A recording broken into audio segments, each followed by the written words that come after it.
is Eric checking in. It is August 8th, 2013, Thursday. A couple things I want to touch on right now are spinal alignment and illness and infection. Actually, I got a cut on my finger yesterday. That was playing with a knife. Not the smartest, brightest thing to do, but things happen. And it's kind of an old knife, and it's a little bit like dirty, and I don't know. It's pretty fucked up. And I was cutting something, and it went through, and it dug into my flesh, and it really hurt. Actually, like I haven't actually bled that much in a while, and I don't know. I don't know if it's a placebo or some other factors, but I feel a little bit sick right now, and I don't know if I should attribute it to the cut or just being unrested, and maybe it's a mixture of things, and maybe it's that fact that I haven't eaten properly for a while. That's right, I should eat a big meal. Sorry. Speaking of infections and cuts and stuff, I believe that when we're overly cleanly, like if we're using too much antibacterial things and that nature, our immune system is weak. By that same token, it's important not to introduce too many pathogens into the system at once, like getting cut with a dirty knife would be one really simple, easy way to get infected, which I should have avoided. Anyways, on to the next topic, spinal alignment. I think that spinal alignment is one of the most crucial key things in terms of safety and health and just overall well-being. I mean, if you think of somebody who has kyphosis and has weak extension in the thoracic spine, they look like a loser. They're hunchbacks pretty much, and their head is forward, and like their chin sticks out, and like this whole area is just like loose. So I've actually mentioned on the bioenergetics that I do this motion, and that's partially to, if you look at this part will over. If I'm like this part's being loose, but if I strengthen this part and stretch this, it will put me in a more neutral head position, which in turn will allow me to extend my thoracic spine and use my lumbar erectors a little bit better. And that's just one of the things to the end. It's all connected, right? So I found that I actually have, well, like a lot of people who said a lot, I have tight tight hip flexors, and those pull pull your hips like down and back, like so that your butt sticks out, and like it's very your lumbar curve gets accentuated then, and that can cause a lot of shearing force on your spine. The same is true, like computers cause a lot of problems. Computers also, when we're sitting on a desk, it also decreases our thoracic extension. Like it causes us to hunch over at the same time. So it's important to stretch out those hip flexors and really force some thoracic extension once in a while. And and I mean, it doesn't matter where you start and where you end, but I think that, I mean, like everything, it should be I follow a top-down or a bottom-up approach. So, I don't know, I think that a lot of the problems can be just alleviated just by strengthening these muscles over here and along your throat, and just getting the head in a much more stable, strong position, so that the top of the spine is in alignment. So, I mean, yeah, the whole thing has to be aligned, but we have to start somewhere, and I like to start at the top and just work my way down.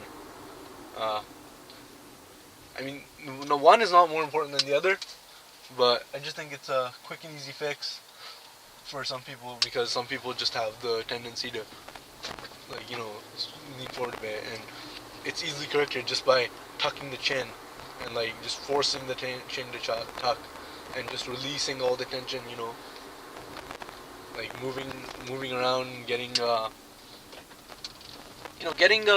your neck and everything into an instantaneous axis of rotation, just like your shoulder joint should be, and like that's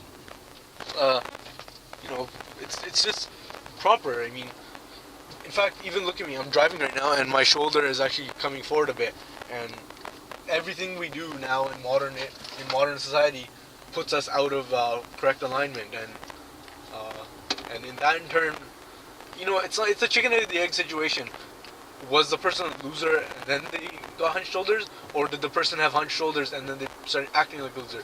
Because any physical, any physical issue or concern or problem will manifest itself into a mental problem, which in turn, mental problems manifest themselves into physical inhibitions. So it's all interconnected. It's two channels. It's not one channel. It's not a one-way channel.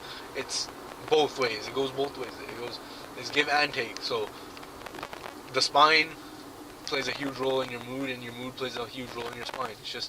That's just the nature of things, and our body language dictates how we feel, and how we feel dictates our body language. That's just the fact of the matter. And